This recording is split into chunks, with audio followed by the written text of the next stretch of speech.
ಒಂದು ಕಡೆ ಸಿದ್ದರಾಮಯ್ಯನವರಾಗಲಿ D K Shivakumar ಅವರಾಗಲಿ ರಾಜ್ಯದಲ್ಲಿ ಕಾಂಗ್ರೆಸ್ ಪಕ್ಷಕ್ಕೆ ಅಧಿಕಾರಕ್ಕೆ ಅವಕಾಶ ಮಾಡಿಕೊಡಿ, ಬಹುಮತ ಕೊಡಿ, ಅಭಿವೃದ್ಧಿ ಮಾಡ್ತೇವೆ ಅಂಥೇಳಿ ಅಹಿಂದ ಸಮಾವೇಶಗಳನ್ನು ಮಾಡಿಕೊಂಡು ಇವತ್ತು ರಾಜ್ಯದಲ್ಲಿ ಅಧಿಕಾರಕ್ಕೆ ಬಂದಿರತಕ್ಕಂಥ ಸಿದ್ದರಾಮಯ್ಯನವರ ನೇತೃತ್ವದ ಕಾಂಗ್ರೆಸ್ ಸರ್ಕಾರ ಯಾವ ರೀತಿ ಹಗರಣದಲ್ಲಿ ಮುಳುಗಿದೆ ಮತ್ತು ಯಾರಿಗೆ ಅನ್ಯಾಯ ಆಗ್ತದೆ, ಯಾವ ಅಹಿಂದ ಹೆಸರು ಹೇಳಿಕೊಂಡು ಅಧಿಕಾರವನ್ನು ನಡೆಸ್ತಾ ಇದ್ದಾರೋ, ಅಧಿಕಾರಕ್ಕೆ ಬಂದಿದ್ದಾರೋ ಅದೇ ಅಹಿಂದ ಸಮುದಾಯಗಳಿಗೆ ಇವತ್ತು ಸಿದ್ದರಾಮಯ್ಯ ನೇತೃತ್ವದ ಕಾಂಗ್ರೆಸ್ ಸರ್ಕಾರ ಅನ್ಯಾಯ ಮಾಡಿರ್ತಕ್ಕಂಥದ್ದು. ರಾಜ್ಯದಲ್ಲಿರ್ತಕ್ಕಂಥ ಪರಿಶಿಷ್ಟ ಜಾತಿ ಪರಿಶಿಷ್ಟ ಪಂಗಡಗಳ ಅಭಿವೃದ್ಧಿಗೆ ಮೀಸಲಿಟ್ಟಿರ್ತಕ್ಕಂಥ ಹಣವನ್ನು ಲೂಟಿ ಹೊಡಿತಾ ಇರ್ತಕ್ಕಂಥದ್ದು ಇದೇ ಸಿದ್ದರಾಮಯ್ಯ ನೇತೃತ್ವದ ಕಾಂಗ್ರೆಸ್ ಸರ್ಕಾರ. ಇದು ನಾವು ಮರೆಯಬಾರದು. ಮೈಸೂರಿನ ಮೂಡಾ ಪ್ರಕರಣದಲ್ಲೂ ಸಹ ಬಡವರಿಗೆ ವಂಚನೆ ಮಾಡಿ ಅಲ್ಲಿರ್ತಕ್ಕಂಥ ದಲಿತರು ಬಡವರಿಗೆ ಸಿಗಬೇಕಾಗಿರ್ತಕ್ಕಂಥ ನಿವೇಶನವನ್ನು ಇವತ್ತು ರಿಯಲ್ ಎಸ್ಟೇಟ್ ನಡೆಸ್ತಕ್ಕಂಥ ಪುಡಾರಿಗಳಿಗೆ ಇವತ್ತು ನಿವೇಶನಗಳನ್ನು ಕೊಟ್ಟಿರ್ತಕ್ಕಂಥದ್ದು. ಮೂರನೇ ಅಂಶ ತಮಗೆ ಗೊತ್ತಿರಲಿ, ಸಿದ್ದರಾಮಯ್ಯನವರು ಪದೇ ಪದೇ ಹೇಳ್ತಾ ಇದ್ರು, ಸದನದಲ್ಲಿ ಮೂಡಾ ಬಗ್ಗೆ ಚರ್ಚೆ ಮಾಡೋದಕ್ಕೆ ಅವಕಾಶ ಮಾಡಿಕೊಡ್ಲಿಲ್ಲ ಸಿದ್ದರಾಮಯ್ಯನವರು, ಅದು ಬೇರೆ ಮಾತು. ಅದಕ್ಕೆ ಕಾರಣಗಳು ಸಾಕಷ್ಟಿತ್ತು. BJP JDS ಪಕ್ಷ ಮೂಡಾ ವಿಚಾರದಲ್ಲಿ ಎತ್ತಿರ್ತಕ್ಕಂಥ ಪ್ರಶ್ನೆಗೆ ರಾಜ್ಯದ ಗೌರವಾನ್ವಿತ ಮುಖ್ಯಮಂತ್ರಿಗಳಿಗೆ ಉತ್ತರ ಅವತ್ತೂ ಕೂಡ ಇರಲಿಲ್ಲ, ಇವತ್ತೂ ಕೂಡ ಇಲ್ಲ. ಅವ್ರ ಹತ್ರ ನಾವು ಎತ್ತಿರ್ತಕ್ಕಂಥ ಪ್ರಶ್ನೆಗಳಿಗೆ ಮುಖ್ಯಮಂತ್ರಿಗಳ ಹತ್ರ ಉತ್ತರ ಇಲ್ಲ. ಏನು ಹೇಳ್ತಾ ಇದ್ರು ಸಿದ್ದರಾಮಯ್ಯನವರು? BJP ಸರ್ಕಾರ ಇದ್ದಾಗಲೇ ಅವರ ಧರ್ಮಪತ್ನಿಗೆ 14 ನಿವೇಶನಗಳು ಕೊಟ್ಟಿರ್ತಕ್ಕಂಥದ್ದು ಅನ್ನೋ ಮಾತನ್ನು ಹೇಳ್ತಾ ಇದ್ರು.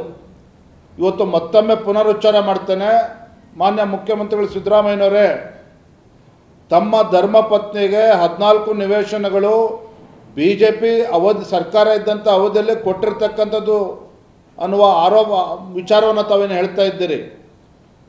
ತಮ್ಮ ಧರ್ಮಪತ್ನಿಗೆ 14 ನಿವೇಶನಗಳು ಮೂಡಾದ ಯಾವುದೇ ಸಭೆಯಲ್ಲಿ, ಮತ್ತೊಮ್ಮೆ ಹೇಳ್ತೇನೆ, ತಮ್ಮ ಧರ್ಮಪತ್ನಿಗೆ ಮುಖ್ಯಮಂತ್ರಿಗಳ ಧರ್ಮಪತ್ನಿಗೆ ಅಲಾಟ್ ಆಗಿರ್ತಕ್ಕಂಥ 14 ನಿವೇಶನಗಳು ಮೂಡಾದ ಯಾವುದೇ ಒಂದು ಸಭೆಯಲ್ಲಿ ತೀರ್ಮಾನ ಆಗಿಲ್ಲ.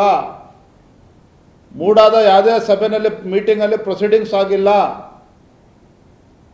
ರಾಜ್ಯ ಸರ್ಕಾರವು ಕೂಡ ಇದಕ್ಕೆ ಅನುಮತಿಯನ್ನು ಕೊಟ್ಟಿಲ್ಲ. ಅಥವಾ ಮೂಡಾದಲ್ಲಿದ್ದಂಥ ಅಂದಿನ ಕಮಿಷನರ್ ಇರ್ಬೋದು, ಮೂಡಾದಲ್ಲಿ ಅಂದು ಇದ್ದಂಥ ಮೂಡಾದ ಅಧ್ಯಕ್ಷರು ರಾಜೀವ್ ಸಿದ್ದರಾಮಯ್ಯನವರ ಪರಮಾಪ್ತರೇನಿದ್ದರು BJPನಲ್ಲಿ, ಅವರು ಸಹ ಮೂಡಾ ಮೀಟಿಂಗಲ್ಲೂ ಇಟ್ಟಿಲ್ಲ, ರಾಜ್ಯ ಸರ್ಕಾರ ಅನುಮತಿಯನ್ನು ಕೂಡ ಪಡೆದುಕೊಂಡಿಲ್ಲ. ಒಟ್ಟಾರೆಯಾಗಿ ಅಕ್ರಮವಾಗಿ ಇವತ್ತೇನು ಮುಖ್ಯಮಂತ್ರಿಗಳ ಧರ್ಮಪತ್ನಿಗೆ 14 ನಿವೇಶನಗಳು ಬಂದಿದೆ ಅಂತೇಳಿ ಮಾಹಿತಿ ಸಿದ್ದರಾಮಯ್ಯನವರಿಗೆ ಇದ್ದರೂ ಸಹ ಅನಾಯಾಸವಾಗಿ ತಮ್ಮ ಕುಟುಂಬಕ್ಕೆ ಲಾಭ ಬರ್ತಿದೆ ಅಂತೇಳಿ ಕಣ್ಣು ಮುಚ್ಕೊಂಡು ಕೂತಿದ್ರು ಅಂದಿನ ವಿರೋಧ ಪಕ್ಷದ ನಾಯಕರಾಗಿದ್ದಂಥ ಸಿದ್ದರಾಮಯ್ಯನವರು. ಸಿದ್ದರಾಮಯ್ಯನವರು ವಿರೋಧ ಪಕ್ಷದ ನಾಯಕರಿದ್ದರು. ವರ್ಣಾ ಕ್ಷೇತ್ರದ ಶಾಸಕರು ಯತೀಂದ್ರ ಅವರಿದ್ದರು, ಡಾಕ್ಟ್ರು.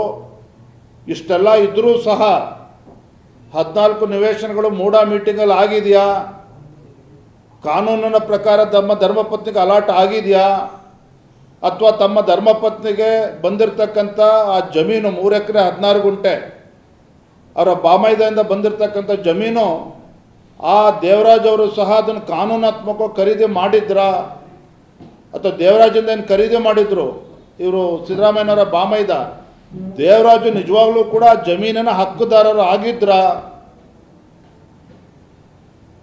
ಸಿದ್ದರಾಮಯ್ಯನವರ ಬಾಮೈದವರು ಜಮೀನು ಖರೀದಿ ಮಾಡ್ತಕ್ಕಂಥ ಸಂದರ್ಭದಲ್ಲಿ ನಿಜವಾಗ್ಲೂ ಕೂಡ ಜಮೀನು ಮೂಡಾ ಅಸ್ತಿತ್ವದಲ್ಲಿತ್ತೋ, ದೇವರಾಜ ಅವರ ಅಸ್ತಿತ್ವದಲ್ಲಿತ್ತೋ, ಇದು ಯಾವುದೂ ಕೂಡ ಪರಿಶೀಲನೆ ಮಾಡದೆ ಒಟ್ಟಾರೆಯಾಗಿ ಮೈಸೂರಿನ ಮೂಡಾದಲ್ಲಿ 14 ನಿವೇಶನಗಳ ಹಗರಣ ಒಂದು ಕಡೆ, ಇವತ್ತನ್ನು ನಾಳೆ ಮುಖ್ಯಮಂತ್ರಿಗಳು 14 ನಿವೇಶನಗಳು ತಮಗೆ ಅಕ್ರಮವಾಗಿ ಬಂದಿದೆ, ತಮ್ಮ ಧರ್ಮಪತ್ನಿಗೆ ವಾಪಸ್ ಮೂಡಕ್ಕೆ ಕೊಡ್ತೇನೆ ಅಂತೇಳಿ ಬಹುಶಃ ಉಚ್ಚ ನ್ಯಾಯಾಲಯದ ತೀರ್ಮಾನ ನಂತರ ಆದರೂ ಕೊಡಬೇಕಾಗ್ತದೆ.